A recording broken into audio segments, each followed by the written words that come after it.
பெரியவா சரணம். தெய்வத்தின் குரல் புக் 1 அன்னை தெய்வம் or the Divine Mother. Avvai Paatti, who is a renowned Tamil poet, has said, Annayum Pitavum Munnari Devam, meaning that mother and father are the first known gods. Even amongst the two, the first known gods, she places mother as the first one. Taittiriya Upanishad also says that mother, father, guru and guest are to be treated, respected and known as gods in the following verse. Matru Devo Bhava, Pitru Devo Bhava, Acharya Devo Bhava, Atithi Devo Bhava. If we can think of our own mother as God, in turn, we can also think of God as the mother, the supreme intelligent power that is creating, nurturing, and ruling all the worlds and the universe. When thought of as the mother, we call her as Ambal. The Paramatma, who has become all the varieties of existence, can and does come to us in whatever form we invite and pray. The Paramatma has that capability and grace. If we pray that the very Parabrahman itself should come to us as our mother and grant all our wishes, it comes accordingly. There is a special quality in thinking of God as the mother and ourselves as her children. You know that in nature, the mutual mother-child relationship is something special. So when we think of God as the mother, the relationship is pure, happy, and unconditional love. Anger and passion disappear on their own. Our crookedness goes and we become childlike. We are not doing any favor to God by thinking of Him as the mother. In reality, He is like a mother to all life forms. If we have to consider our biological mother in this life as God, then God, who is standing by us in all our lifetimes, should be treated as the mother, certainly. Our biological mother is the Amma of 2 or 3 children. Ambal, on the other hand, is the mother for all generations, for all lifetimes.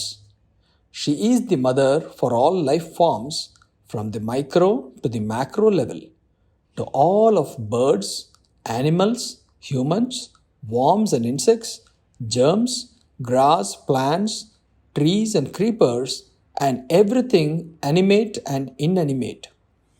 When we think of God as the mother, we will know that she is the only mother and all of us are her children. We will feel universal brotherhood towards all life forms and we will want to embrace all with no exception. Even Devatas, that is deities, Avatara Purushas, God incarnations, and great Mahatmas have approached God from this perspective and obtained salvation. Sri Adi Shankara, the great poet Kalidasa, Bana, Ramakrishna Paramahamsa, and many more can be quoted as examples. Kalidasa got his illustrious literary capability by her grace only. Tirujnana Sambandar, a famous Tamil poet, was breastfed by the Divine Mother herself and thus got the highest jnana. The Divine Mother, who gives all health, wealth, name and fame, also gives jnana and the power of speech. The power of written and spoken expression is hers because she is Akshara Swarupam, that is, of the form of alphabets and phonetics. We are made up of the 5 basic elements of space, air, water, fire and earth, combining in various proportions and superimposed with sattva, rajo and tamo gunas, seemingly made of blood, bones, flesh, nerves, mucus, hair, etc. If we are scratched in the surface or deeper in this human body, what is revealed is a gory sight. But she, the Divine Mother, is made of alphabets and phonetics. That is why those devotees who approached God as a child would go to its mother through the form of Shakti Upasana called Saktam, all those Devi Upasakas are endowed with the gift of very powerful spoken and written expressions. The mother of all space and time, or in other words, the mother of all worlds for all times, her grace is capable of lifting up anybody, however small or downtrodden he or she may be. To earn this love, all that we have to do is to approach her with love. The Akshara Brahman should be adored with words. As a child adopts or copies the mother in speech and style, we will imbibe her ways and being.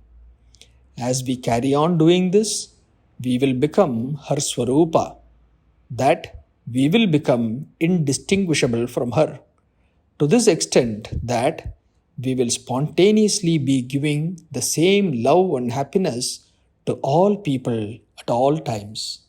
Periyava Sharanam.